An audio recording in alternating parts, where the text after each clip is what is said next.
بسم اللہ الرحمن الرحیم۔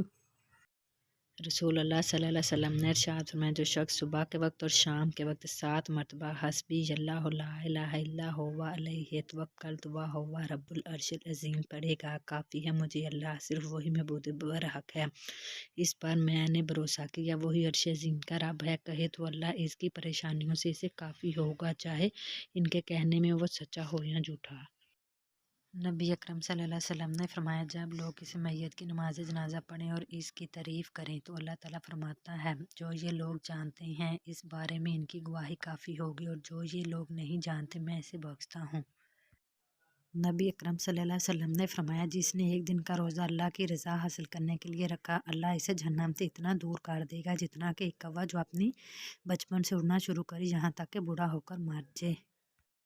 نبی اکرم صلی اللہ علیہ وسلم نے فرمایا، عورت سے نکاح 4 چیزوں کی وجہ سے کیا جاتا ہے، اس کے مال کی وجہ سے، اس کے خاندانی شرف کی وجہ سے، اس کی خوبصورتی کی وجہ سے اور اس کے دین کی وجہ سے، اور تم دیندار عورت سے نکاح کرو۔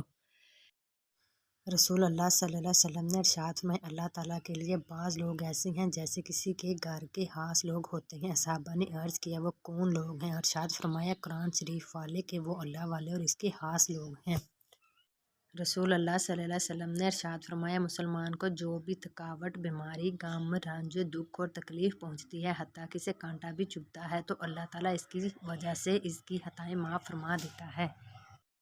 رسول اللہ صلی اللہ علیہ وسلم نے ارشاد فرمایا، حضرت انس رضی اللہ تعالیٰ عنہ بیان کرتے ہیں کہ ہم رسول اللہ صلی اللہ علیہ وسلم کے ساتھ تھے کہ ہم پر بارش برسنے لگی، تو رسول اللہ صلی اللہ علیہ وسلم نے اپنے سر و کندھے سے کپڑا ہٹا دیا حتیٰ کہ بارش آپ صلی اللہ علیہ وسلم کے جسم پر پڑنے لگی۔ ہم نے عرض کیا، اے اللہ کے رسول، آپ صلی اللہ علیہ وسلم نے ایسا کیوں کیا؟ آپ صلی اللہ علیہ وسلم نے فرمایا، کیونکہ یہ ابھی ابھی اپنے رب کی طرف سے آ رہی ہے۔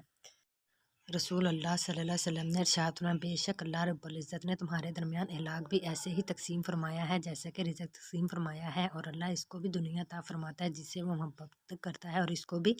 جس سے وہ محبت نہیں کرتا، البتہ ایمان صرف اس کو عطا فرماتا ہے جس سے اسے محبت ہوتی ہے۔